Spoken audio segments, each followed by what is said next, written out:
مفاجأة من العيار الثقيل داخل جدران القلعة الحمراء. النادي الأهلي يرفض تماما إدخال عمر كمال عبد الواحد في صفقة تبادلية مع سيراميكا من أجل ضم أحمد هاني. ليه؟ لأن المدير الفني الإسباني ريبيرو متمسك جدا بعمر كمال وشايف إنه عنصر مهم في الفترة الجاية.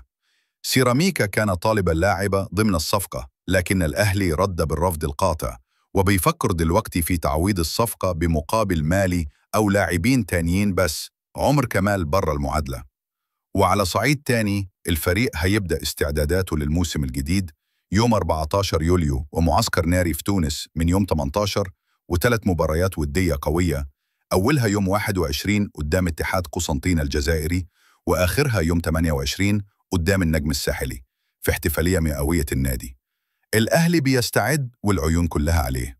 تفتكروا أحمد هاني هينضم في الآخر؟ كلنا رأيكم في الكومنتات. ولو أول مرة تشوفنا ما تنساش تعمل لايك واشتراك عشان توصل كل الأخبار الحصرية أول بأول.